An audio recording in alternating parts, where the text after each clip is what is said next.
할렐루야. 예수 그리스도 이름으로 하나님 말씀 함께 나눌 시간 돌아가겠습니다. 이 시간 함께 나누실 말씀, 오늘은 신약 개론 중에서 마가복음 두 번째 시간이 되겠습니다. 우리 지난 시간에 다루었던 내용이 기억이 나시나요? 공간복음, 다시 말하면 마태, 마가, 누가 이렇게 세 개의 복음서 중에서 가장 먼저 기록이 된 복음서가 어떤 복음서라고 그랬죠?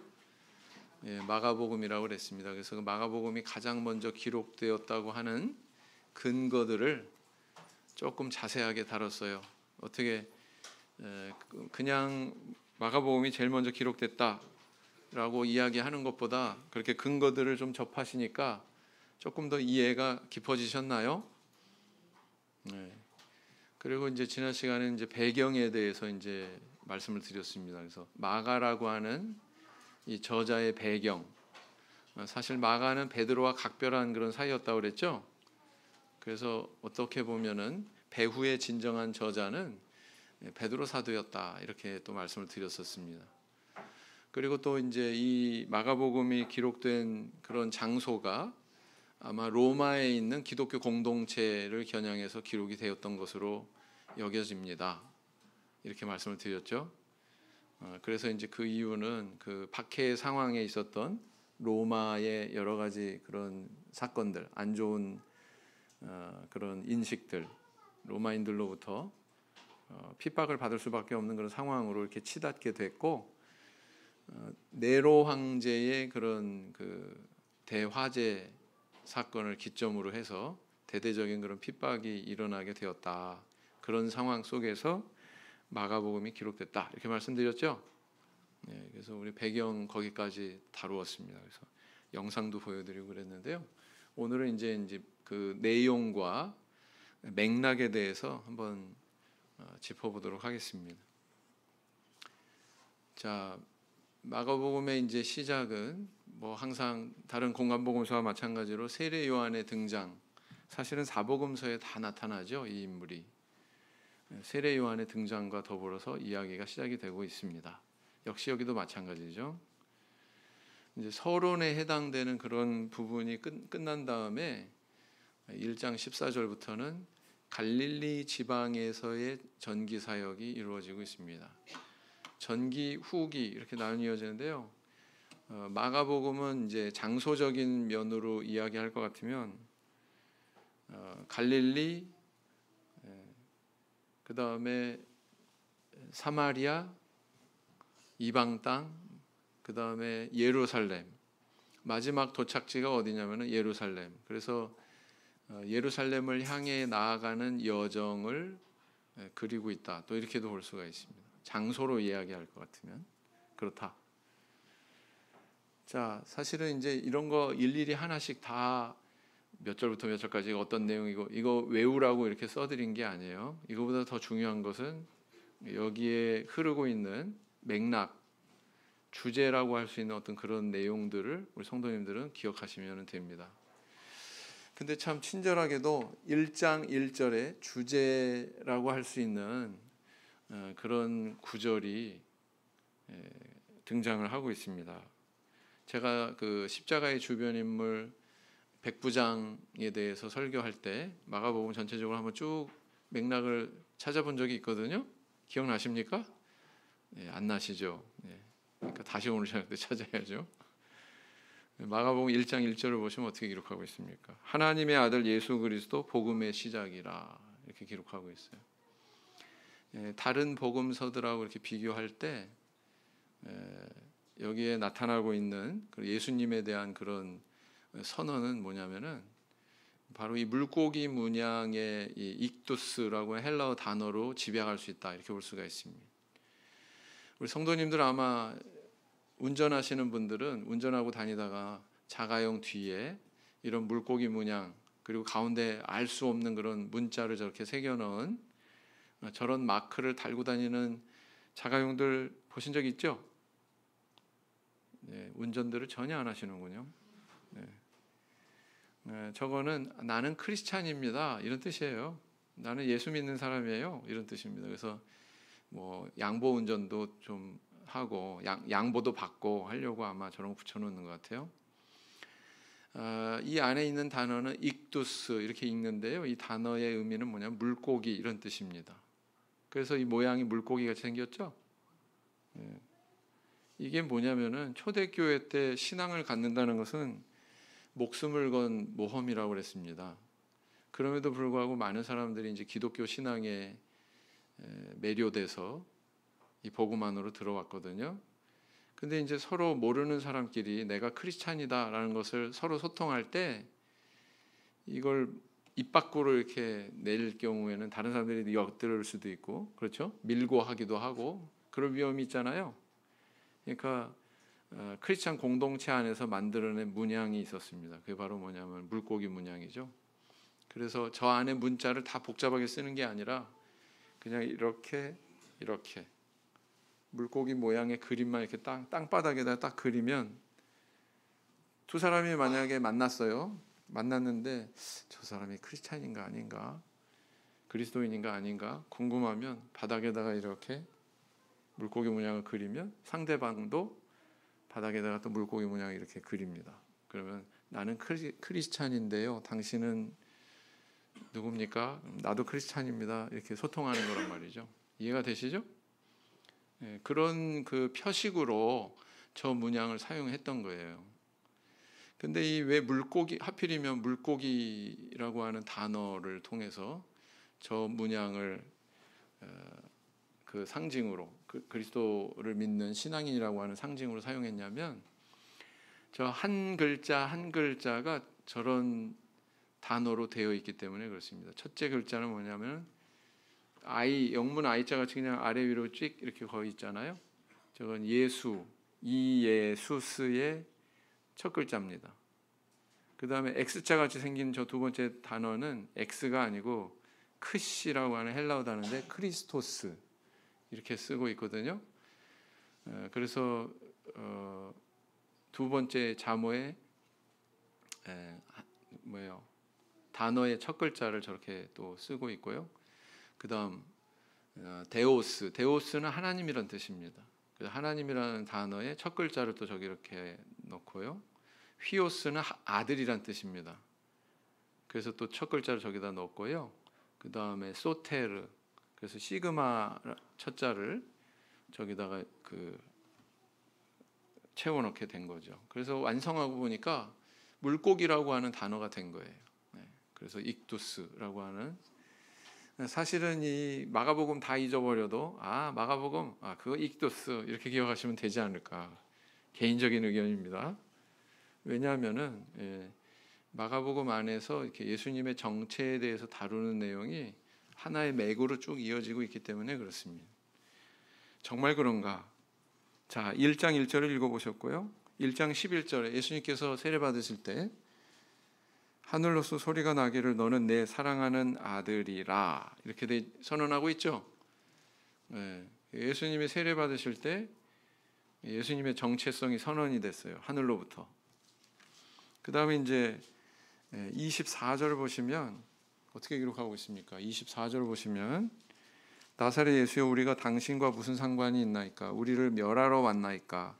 나는 당신이 누구인 줄 아노니 하나님의 거룩한 자니이다. 예수님이 누구냐에 대해서 귀신이 알고 있었다는 얘기죠. 아마도 귀신같이 잘한다 뭐 이런 표현이 여기서 나오지 않았나. 그냥 한 말입니다. 34절 예수께서 각색 병든 많은 사람을 고치시며 많은 귀신을 내어 쫓으시되 귀신이 자기를 알므로 그 말하는 것을 허락지 아니하시니라. 자, 예수님의 정체에 대해서 누가 알고 있었어요? 귀신 알고 있었어요. 자, 그런데 또 다른 상황에서 귀신이 또 예수님의 정체에 대해서 이렇게 폭로를 하죠. 3장으로 넘어가시면 3장 11절에 더러운 귀신들도 어느 때든지 예수를 보면 그 앞에 엎드려 부르짖어 가로되 당신은 하나님의 아들이니이다. 1장 1절에 나왔던 표현이 여기 나오고 있죠.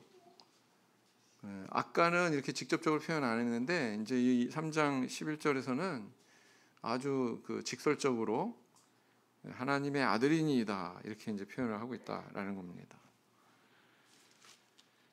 그리고 이제 어떤 맥락이 있으면 그 흐름 속에서 어떤 사건이 벌어질 때 그 맥락과 무슨 관계가 있는가 이런 관점에서 한번 봐야 되죠, 그죠? 예수님께서 언젠가 제자들하고 같이 배를 타고 가시다가 풍랑을 만나게 됩니다. 예수님은 주무시고 계시고 제자들은 불안해가지고 막 예수님을 깨우는 그런 장면이 있죠. 그런데 예수님께서 일어나셔가지고 바람과 바다를 잔잔케 하십니다. 그 사건이 있은 이후에 41절에 4장 41절 한번 보세요.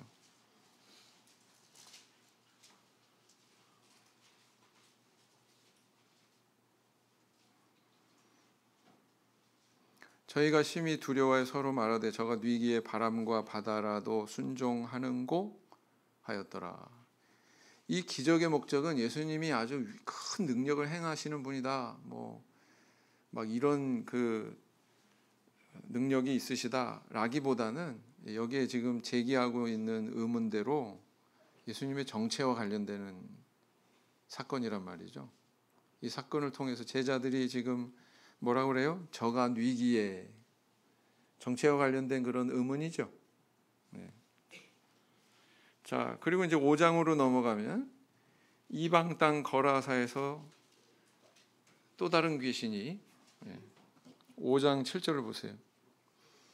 큰 소리로 부르짖어 가로되 지극히 높으신 하나님의 아들 예수여 나와 당신과 무슨 상관이 있나이까 그랬죠?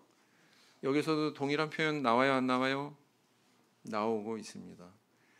저가 뉘기에 4장 마지막에 이렇게 의문을 제기했는데 5장에 가서 이 귀신 쫓아내는 그 상황을 통해서 이렇게 하나님의 아들 또 다른 귀신의 입을 통해서 이렇게 선언이 되고 있는 거죠.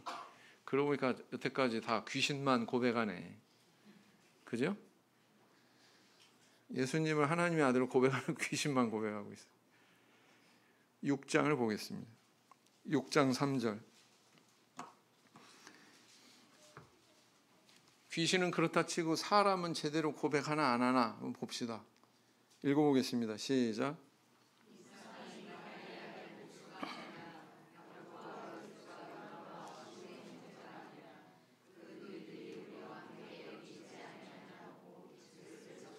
네. 고향 사람들, 나사렛 사람들은 예수님을 하나님의 아들이라고 고백했어요, 안 했어요? 뭐라고 이야기합니까? 누구 아들이라고요? 마리아의 아들. 네. 이 사람들한테는 철저히 가려져 있는 거죠. 눈을 못 뜨는 거죠. 알아보지 못하는 거죠. 네. 그런 상황을 지금 보여주고 있다.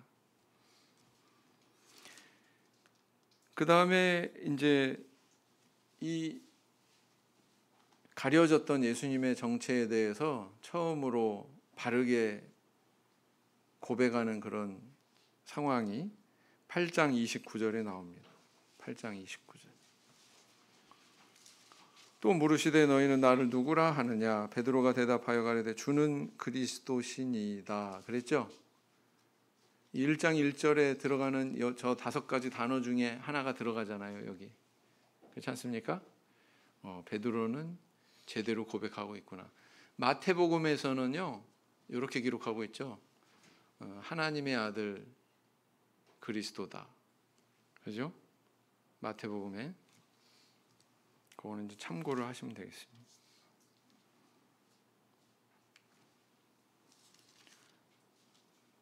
그런데 이제 이렇게 그 예수님에 대한 고백이 이루어진 다음에 이제는 예수님의 정체가 바깥으로 드러났으니까 그리스도라고 이렇게 드러났으니까 그리스도가 무슨 뜻이라고요? 기름 부음 받은 자. 헬라어로 기름 부음 받은 자. 히브리어로는요?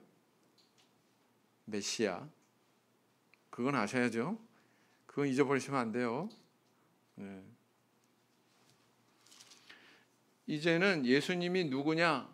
그건 더 이상 질문을 제기할 필요가 없어요. 왜? 그리스도라고 이렇게 나타났으니까. 하나님의 아들이라고 드러났으니까. 이제 문제는 8장 이후에는 어떤 문제로 건너뛰냐면은 그리스도긴 그리스도인데 어떤 그리스도냐? 문제로 건너뜁니다. 섬기기 위해서 온 분이냐, 섬김 받으러 오신 분이냐, 이런 문제로 건너뛴다고요. 제자들은 이렇게 그리스도라고 고백했지만 베드로가 고백한, 또 다른 제자도 동의했던 그 그리스도는 예수님이 가시고자 하시는 그런 그리스도의 길이 아니었죠. 제자들이 마음속에 품은 것은. 그게 이제 계속 갈등 관계로 갑니다. 그래서 이게 괴리가 있으니까 예수님이 생각한 그리스도, 제자들이 생각한 그리스도, 이게 괴리가 있으니까 나중에 어떤 상황이 벌어져요? 예수님이 십자가로 나아갔을 때 제자들은 떠나죠. 도망가죠. 그렇습니다. 그래서 입으로 고백한다고 다 아는 게 아니에요, 사실은.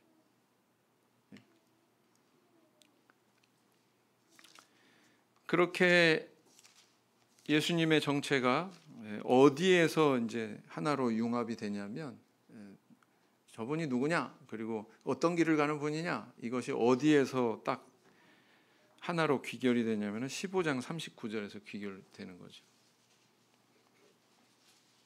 15장 39절 같이 읽어보실까요? 시작. 예수를 향하여 섰던 백부장이 그렇게 운명하심을 보고 가로되 이 사람은 진실로 하나님의 아들이었도다 하더라. 그죠? 그래서 로마의 백부장, 이방인인 그 백부장의 입에서 이런 말이 나오고 있다라는 거예요. 이거 굉장히 놀라운 사실이에요. 이것은 뭘 의미하냐면 앞으로 이방인들도, 심지어 백부장과 같이 원수 관계에 있는 그런 이방인들조차도 예수 그리스도를 바로 알아보고 고백하고 이 믿음의 공동체 안에 들어오게 될 미래, 그것을 은연중에 암시하고 있다, 복선하고 있다, 이렇게 볼 수가 있는 겁니다. 그렇죠? 그래서 바람과 바다를 잔잔케 하는 기적은 이런 행한 능력 자체의 의미가 있는 게 아니라 예수님의 정체성에 대해서 묻고 있는 거다. 이런 유사한 그 기적이 두 번 일어납니다. 한 번은 제자들하고 배에 같이 타고요. 다른 한 번은 예수님이 밤중에 수면 보행해서 배로 오시고, 그렇죠? 그 두 가지가 다 기록이 돼요. 상황이 유사합니다. 또 풍랑이 일어났었고, 또 예수님이 잔잔케 하시고. 마태복음에서요, 재밌는 게요, 마태복음에서는 진실로 하나님의 아들이니이다, 뭐 이렇게 고백합니다.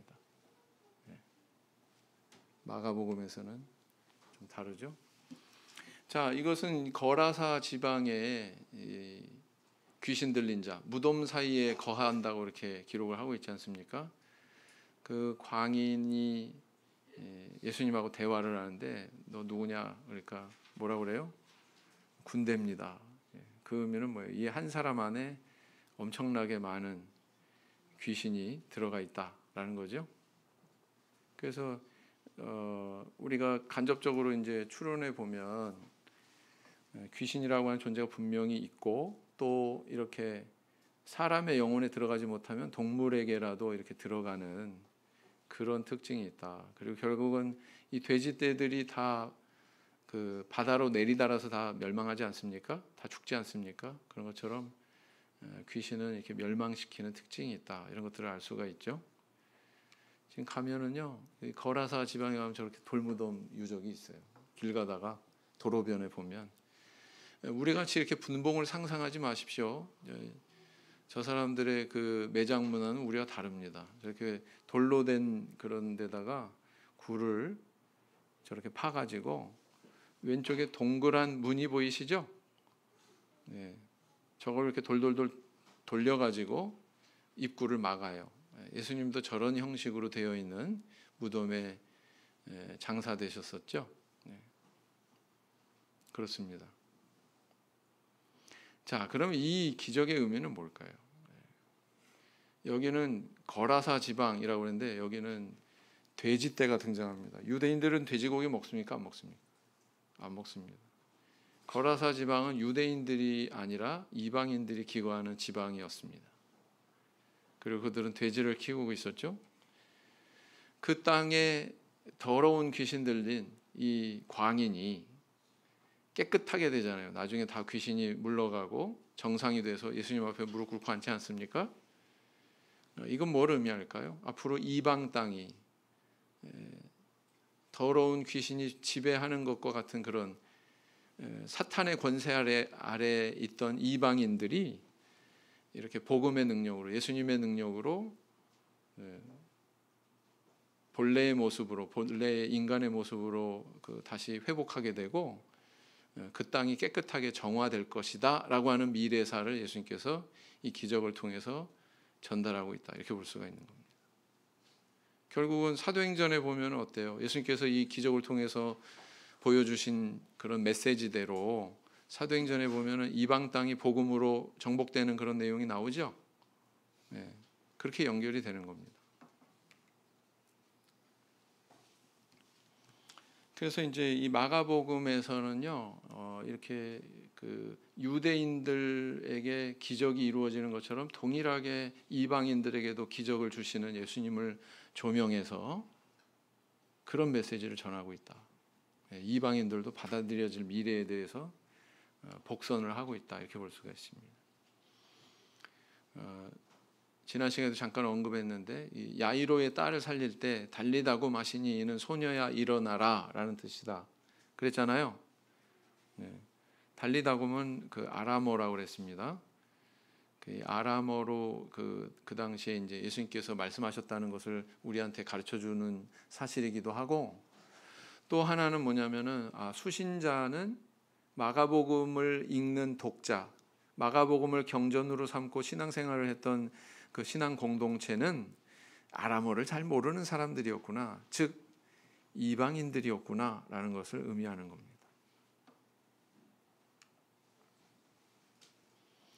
자, 갈릴리 후기 사역에는 이제 이런 일들이 있었고요. 여기서 이제 주목되는 것은 뭐냐면은 오병이어의 기적입니다. 오병이어의 기적이 이루어지는데 이것을 이것만 보지 마시고 잠시 뒤에 있는 칠병이어의 기적하고 연결시켜서 보셔야 돼요. 칠병이어의 기적도 마가복음에 또 나옵니다. 읽어보시면 아마 유사해요. 그냥 뭐 보리떡 개수와 뭐 여기는 바구니라고 그랬고 저기는 광주리라고 그랬고 여기는 12바구니, 저기는 7광주리 이렇게 기록을 하고 있는데 뭐 그런 정도 차이지 뭐 왜 이렇게 2개씩이나 비슷한 기적을 기록하고 있나, 여기에 대해서 의문을 한번 가져보실 필요가 있어요. 그죠? 왜 그럴까요?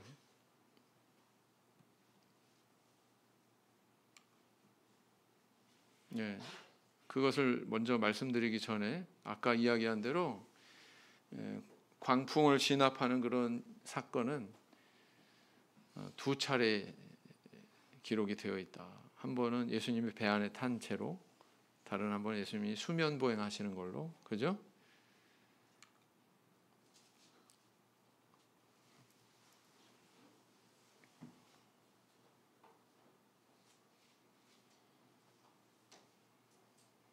한 가지 이제 또 짚어볼 수 있는 게 뭐냐면은 마가복음에는 마태복음보다 기적에 대한 기록이 더 많습니다.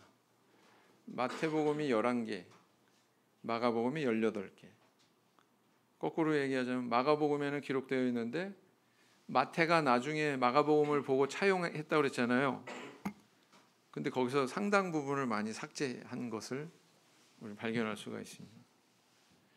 마태는 그러니까 이렇게 막 그 가르치고 예수님의 교훈의 말씀을 정갈하게 잘 편집하고 다듬어서 그것을 전하는데, 가르치는데 관심이 높은 반면 마가복음은 뭐예요? 마가는 막 기적이사를 행하는 그런 예수님에게 더 초점을 맞춰서 서술을 하고 있구나라는 것을 알 수가 있죠. 그죠? 네. 베드로는 그래서 아마도 이렇게 뭘 잘 가르치기보다는 하나님의 능력을 잘 행하는, 기적이사를 잘 행하는 그런 사도지 않았겠느냐, 이렇게 이제 추정할 수가 있는 거죠. 그래서 여기에 이제 귀먹고 어눌한 자 치유하고 벳세다의 소경 치유하고 이런 내용들도 어찌 보면은 영적인 메시지를 담고 있다, 이렇게 볼 수가 있어요. 뭐냐면은 귀먹고 어눌한 자, 귀 먹었으니까 못 듣겠죠? 말이 어눌하니까 잘 말 못하겠죠. 그런 자가 치유받았어요. 그래서 말도 잘하고 잘 듣고 이렇게 회복이 됐다. 또 소경 못 보는 자를 베세다 지방의 이 소경을 또 치유해 주셨다라는 것은 예수님의 정체에 대해서 이렇게 깨닫지 못하고 발견하지 못하고 고백하지 못하고 전하지 못하고 이런 사람들에게 하나님의 은혜가 임해서 그런 사람들이 다시 원래의 그런 모습으로 회복이 될 거다. 사람다운 모습으로 회복이 될 거다라는 것에 대한 복선이다. 이렇게 볼 수가 있습니다. 이 기적을 통해서 말이죠. 아무튼 방금 전에 이야기한 대로 오병이어의 기적이 있고요. 칠병이어의 기적이 있는데요. 오병이어의 기적은 유대인을 대상으로 이루어진 기적으로 보여지고요.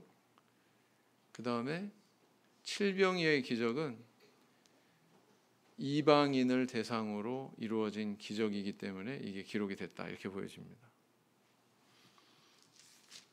수로보니게 여인에 대한 기록이 나오는데요. 7장 24절에 보시면은 예수께서 일어나사 거기를 떠나 두로 지경으로 가서 한 집에 들어가 아무도 모르게 하시려 하나 숨길 수 없더라. 이 두로는 어디예요? 이방 지역이에요. 이방 땅입니다. 그 이방 땅의 26절.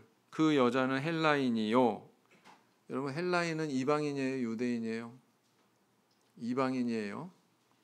수로보니게 족속이라 그랬어요. 여기 수로보니게 여인의 딸을 고치는 그런 예수님의 기사가 나온 다음에 그 다음에 8장에 가서 8장 6절에 보시면은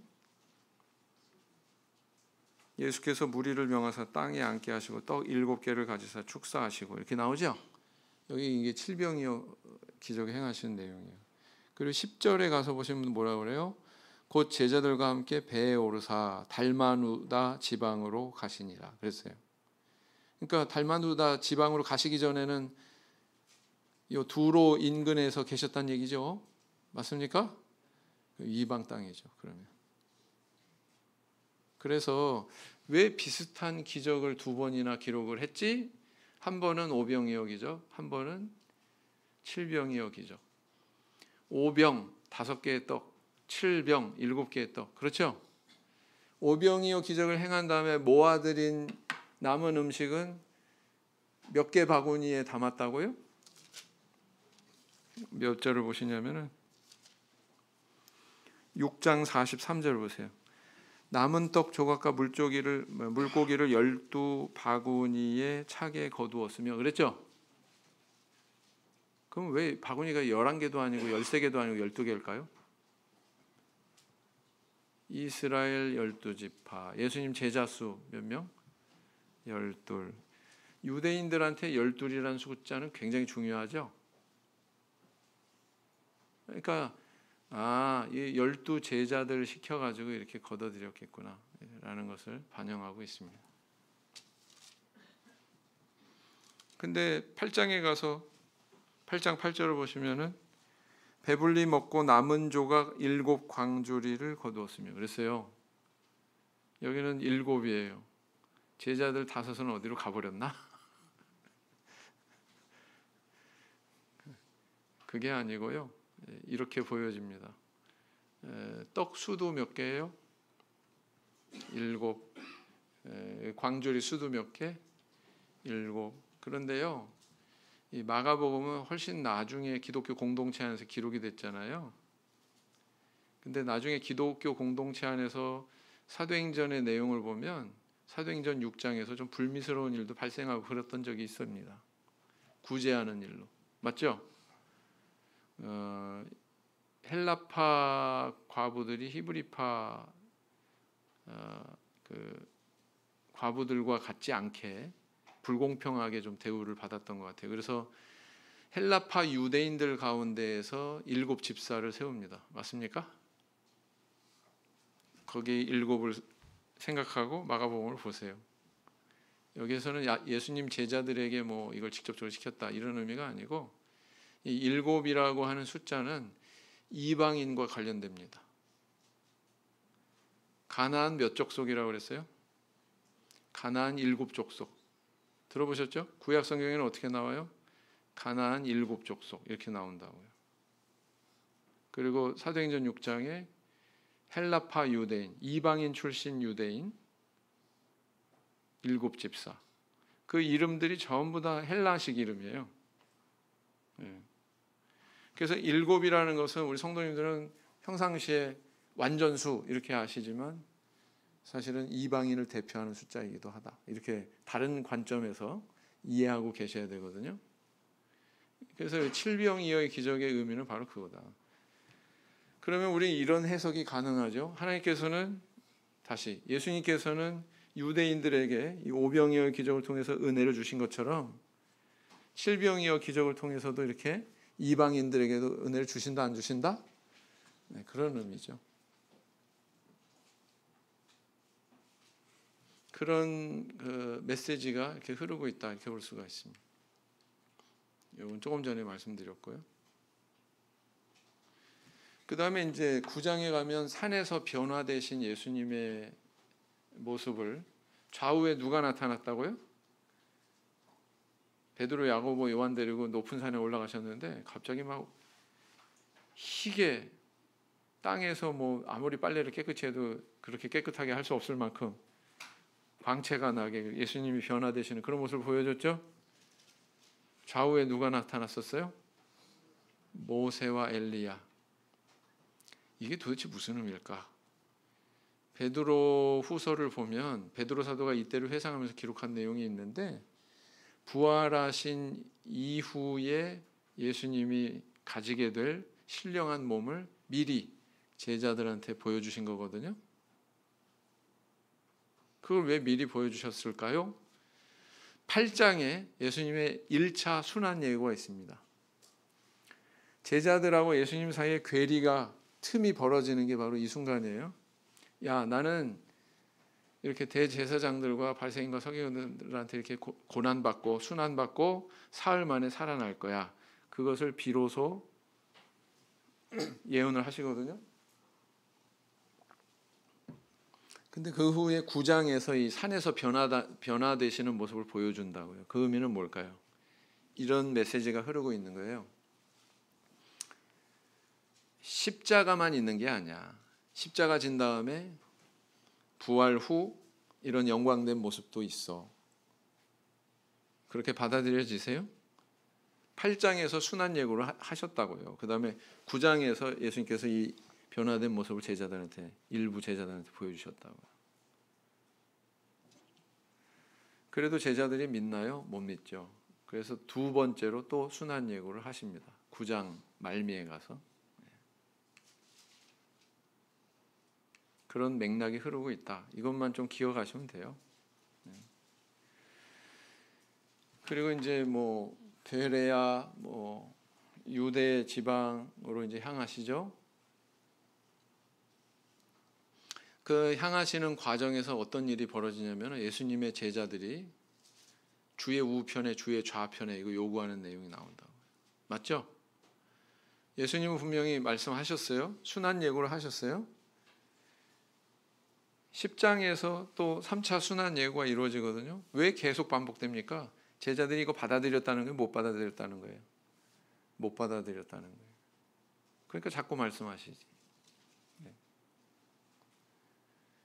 예수님을 쫓아가되 제대로 못 쫓아가요. 10장을 한번 펴보세요. 10장은 예수님을 쫓는 것에 대한 그 맥락이 흐르고 있습니다. 예수님 쫓냐 못 쫓냐, 쫓아가냐 못 쫓아가냐. 10장 21절 보면 부자 청년 얘기가 나오는데요. 그 마지막에 21절 마지막 부분에 뭐라고 해요? 그리하면 하늘에서 보화가 내게 있으리라. 그리고 와서 나를 어떻게 하라고요? 쫓으라. 32절 10장 32절 예루살렘으로 올라가는 길에 예수께서 제자들 앞에 서서 가시는데 저희가 놀라고 좇는 자들은 두려워하더라. 좇는 자들 누구였어요? 12제자. 예수님 쫓아가긴 쫓아가요. 그죠? 근데 예수님은 앞서서 이렇게 저벅저벅 가시는데 제자들은 두려워했어요. 쫓아가면서도. 불안하죠? 이 불안이 나중에 어떻게 나타나요? 도망가는 걸로.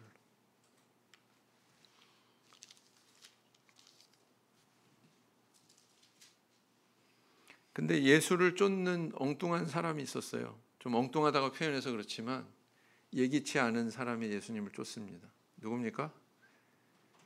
소경거지 바디메오. 10장을 보세요. 10장 47절. 나사렛 예수시란 말을 듣고 소리질러 가로되 다윗의 자손 예수여 나를 불쌍히 여기소서 하거늘. 소경거지는 육신의 눈은 소경인데 영적인 눈은 어때요? 예수님이 누구라고 고백하고 있어요? 다윗의 자손. 그리고 마지막 52절에 어떻게 기록하고 있습니까? 예수께서 이르시되 가라 내 믿음이 너를 구원하였느니라 하시니 저가 곧 보게 되어 가니라. 이게 아니고 예수를 길에서 쫓으니라. 제자들은 예수님 쫓지 못했어요. 제대로. 근데 소경거지 바디메오는 예수님께서 야 그냥 네 갈 길 가라. 집으로 가든 뭐 가족들한테 가건 안 갔어요. 어떻게 했어요? 예수님 쫓았다. 이렇게 기록하고 있습니다. 그래서 이런 맥락이 지금 흐르고 있다. 예수님이 가고자 하는 길은 이 길인데 제자들이 요구한 길은 어떤 길이에요? 이런 길이에요. 그죠? 괴리되죠. 그러니까 어떤 일이 벌어지냐면 도망가 버리고 말죠. 제자들이. 14장을 보시겠습니다. 14장 50절을 보시면 14장 50절에 뭐라고 기록하고 있어요? 같이 읽겠습니다. 시작. 제자들이 다 예수를 버리고 도망하니라. 52절. 배 혼니부를 버리고 벗은 몸으로 도망하니라. 이렇게 기록하고 있죠. 예루살렘에 도착하신 그 예수님은 어떤 일을 벌이시냐면은 논쟁이에요. 거기 종교 지도자들하고 시비가 붙습니다. 그죠? 네가 무슨 권세로 성전에서 백성들을 가르쳐? 이렇게 질문받기도 하고 뭐 신학적인 문제 들고 나와서 또 질문받기도 하고 그러면서 이제 그 긴장이 고조되죠. 그런 가운데 어떤 일이 일어나냐면 예수님께서 무화과 나무를 저주하는 그런 사건이 일어납니다. 그러고 나서 성전 정화 사건이 있고 성전 정화 사건이 마친 다음에 다시 돌아와서 제자들이 보니까 무화과 나무가 실제로 저주한 대로 어떻게 돼 있어요? 말라 있어요. 그러니까 무화과 나무에 대해서 저주하고 실제로 저주받은 대로 말라버린 그 사이에 뭐가 기록이 돼 있냐면은 성전 정화 사건이 기록이 돼 있습니다. 사실은 여기 같은 맥락이 흐르고 있어요. 어떤 맥락이? 이스라엘 백성들이 열매 없는 무화과 나무처럼 돼버렸어요. 그래서 예수님이 저주하셨고 저주한 대로 죽어버렸어요. 그런 것처럼 예수님은 이 성전 정화 사건을 통해서 유대인들의 성전 제사 제도가 타락했다는 것을 정면으로 정지하셨고 그리고 또 성전에 대해서도 무너질 거라고 그렇게 예언하셨잖아요. 그죠? 성전만 무너지는 게 아니라 이스라엘 나라가 이제 멸망해가지고 이렇게 다 흩어질 것에 대해서 예언하시잖아요. 이게 다 같이 같은 메시지가 흐르는 거죠. 무화과 나무 저주한 사건과 성전 정화 사건 안에는 같은 맥락이 흐르고 있는 거다. 이해가 되시죠? 예. 13장은요 마태복음 24장처럼 말세에 대한 그런 예언의 내용이 나와 있습니다. 아마 이것은 성전 파괴된 AD 70년경의 그런 상황이 반영이 되어 있을 수도 있고 아닐 수도 있고 그렇습니다. 두 가지 견해 다 가능하다고 봅니다. 자, 그래서 이렇게 예수님을 쫓지 못하고 제자들은 다 도망하고 예수님은 십자가의 길을 가시죠. 그런데 그걸 끝난 게 아니라 이제 나중에 부활하시는 그런 내용을 기록을 하고 있어요. 근데 여기서 또 재밌는 점이 마태복음이나 누가복음과는 달리 16장을 보세요. 16장 11절. 16장 11절. 그들은 예수의 살으셨다는 것과 마리아에게서 보이셨다는 것을 듣고도 믿지 아니하니라 그랬죠? 제자들이 건네 듣고 믿었다 안 믿었다? 믿지 아니하니라. 자, 13절도 두 사람이 가서 남은 제자들에게 고하였으되 역시 믿지 아니하니라 그랬죠? 그다음 14절 그 후에 일한 제자가 음식 먹을 때 예수께서 저희에게 나타나서 저희의 믿음 없는 것과 마음이 완악한 것을 꾸짖으시니 이는 자기의 살아난 것을 본 자들의 말을 뭐라고요? 믿지 아니함일러라 이렇게 기록하고 있다. 그래서 제자들에 대해서 뭐라고 얘기하냐면은 대단히 부정적으로 그렇게 묘사가 되고 있어요. 제자들은 예수님 가시는 십자가의 길도 제대로 쫓지 못했고, 그죠?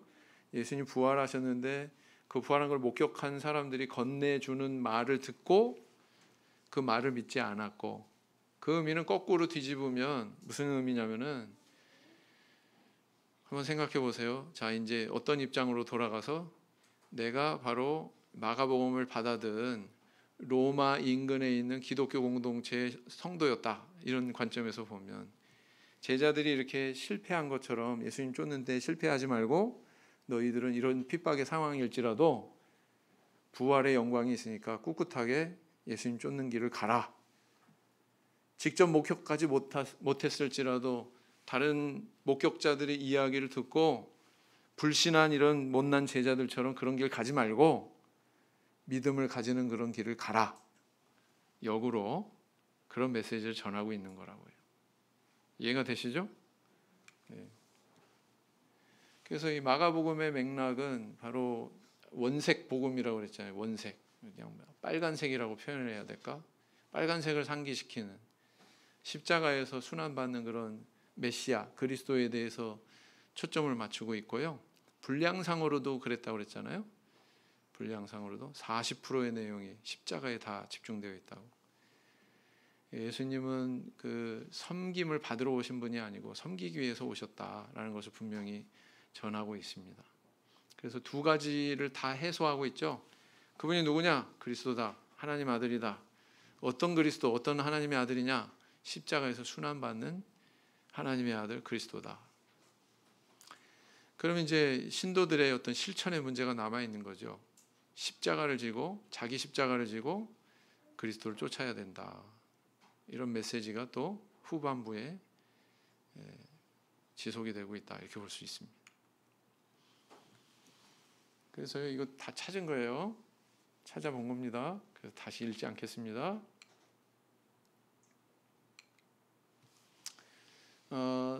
지금 예루살렘에 가면 예수님을 쫓는 그런 교훈에 대해서 실천하려고 저 비아 돌로로사라고 써 있죠. 비아는 길이란 뜻이고요. 돌로로사는 순환이라는 뜻입니다. 그러니까 순환의 길 이런 뜻이 되겠죠. 그래서 예수님이 십자가를 지시고 가로대만 지셨을 거예요. 그 가로대를 지시고 걸어가신 약 600m 정도 되는 그 길을 비아 돌로로사 순례길이라고 합니다. 예수님께서 막 채찍에 맞으시고 또 그 빌라도에게 재판 받으시고 했던 그런 장소가 있습니다. 저 밑에 깔린 돌은 여전히 로마 군병들이 주사위 놀이하던 그런 흔적이 남아 있는 그런 장소입니다. 우리는 거기까지 못 들어가고 그 바깥에 벽으로 이렇게 왼쪽에 벽이 바로 그 마당이 있는 데인데 거기까지 못 들어가고 이렇게 바깥에서만 있을 수 있습니다. 예수님이 채찍질 받은 곳으로 추정이 되는 그 장소에서부터 시작이 됩니다. 비아 돌로로사. 이런 가시면류관 이런 것도 주변에서 이제 이런 나무를 찾아볼 수가 있죠. 우리 참여수교회 청년들이 쭉 가는 거예요. 지금 술 얘기를 시작하는 거예요. 제3지점인데 예수님이 처음으로 뭐 넘어진 장소 뭐 그래서 이런 거는 가톨릭 교회에서 굉장히 잘 만들어 가지고 운영을 하죠. 그죠? 네. 여기는 4지점인데 틀렸습니다. 9지점입니다. 제가 잘못 썼어요. 그 안에는 이렇게 회당도 마련해 놓고 곱틱교회 마련해 놓고 있습니다. 이렇게 장소마다 이곳은 이제 예수님이 십자가 지셨다고 알려진 그 장소에 세워진 성묘교회입니다. 근데 별로 의미가 없어요. 왜 의미가 없다고 표현하냐면은 이것이 예수님을 쫓는 길이 아니잖아요. 사실은 그렇죠? 묵상하는 정도의 유익은 있습니다. 자, 이건 뭐냐? 이스라엘 박물관에 가면 이렇게 못이 박힌 사람의 뼈가 이렇게 발굴이 돼서 이렇게 십자가형을 받은 사람의 그런 뼈였던 것 같아요. 이런 것들이 또 이렇게 전시돼 있기도 하고 그렇습니다. 그러나 이런 그 예수님처럼 뭐 직접 이렇게 못 박히거나 그런 것이 예수님을 쫓는 진정한 길이 아니고 비오 돌로로사를 순례하는 것이 진정한 예수님의 길을 쫓는 것이 아니고 그것은 우리 삶 속에서 우리 각자 처한 다른 환경 속에서 달리 나타날 수 있죠. 그것을 우리는 바로 이해해야 되겠습니다. 마가복음의 교훈들, 첫째는 예수는 하나님의 아들이심을 알아라. 두 번째는 뭐냐면 예수의 십자가를 쫓아라 라는 것이고요. 그 다음 세 번째는 십자가 고난 후 천국의 영광이 있다는 것을 소망을 품어라. 이런 교훈을 우리에게 주고 있다. 이렇게 볼 수가 있습니다. 오늘 여기까지 살펴봤습니다. 묵상기도 하시겠습니다.